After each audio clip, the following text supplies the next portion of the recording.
During World War II, American airmen flew fuel and supplies over the Himalayas, stretching from India to China.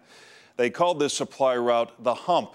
Because of severe weather conditions and primitive aviation technology, hundreds of planes disappeared, and no one has looked for those crew members missing in action until now. More than 500 planes crashed across this majestic panorama during World War II, turning these mountains into graveyards. Warren Thornley of Fox Lake is one of the few who flew over the infamous supply route known as the Hump and survived. I damn near didn't. I got sick. It was pitiless. The biggest, toughest mountains in the world. Soon after our report aired last September, Warren Thornley passed away at the age of 86. At least Thornley made it home. 1,000 others did not, and no one ever searched these mountains for the pilots and airmen like Corporal Donald Johnson of Aurora. He was a mechanic and the crew chief of his cargo plane that dropped out of the sky in 1943 when he was just 20 years old. Don's stepmother, Marion, and brother Russ never stopped wondering what happened to him. They said that he was missing, and that was all they did. I think you don't have a closure. I mean, you think, well, what had really happened to him? Clayton Cools hopes to find answers by searching these mountains.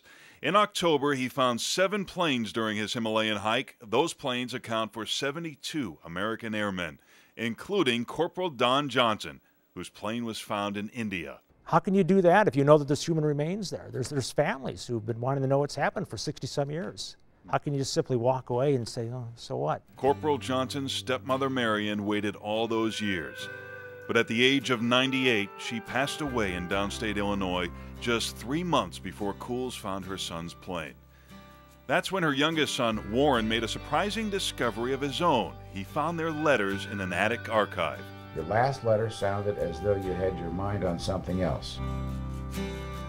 I'd heard this story all my life about Don not coming back from the war. And just to see them both together in writing, just talking about normal life was impactful. Just a tremendous archive. While the mystery had remained unsolved from Marion, it was welcome news for Warren and his other half-brother, Russ, in Aurora. The two had never met, but this story brought them together for the first time.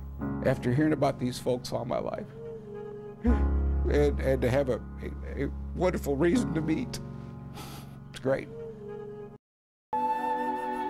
Clayton Cools says this is why he spends his own time and resources searching for weeks in the wilderness. He hires a team of guides and hikes for weeks in the Himalayan mountains. They cross makeshift bridges, climb snowy hillsides. In the last 5 years, he's found 15 planes accounting for 107 airmen. Until now, no one had ever searched for them. I can't believe no one's ever done it already. How can you do that if you know that there's human remains there? For many, like Corporal Don Johnson's stepmother, Marion, it is too late. Johnson's death is marked only by twisted metal. Russ and Warren hope their brother's remains can be brought home to Aurora soon, to a plot they've been holding for decades, hoping someday someone would solve his mysterious disappearance. Mother Earth will swallow you. Lay your body down. The government agency in charge of searching for MIAs is called JPAC. Its primary focus is Vietnam. Last October was the first time it had sent a crew to the Himalayas, but officials say they had to cancel the expedition because of bad weather. However, they say Johnson's aircraft is on their recovery list for 2010.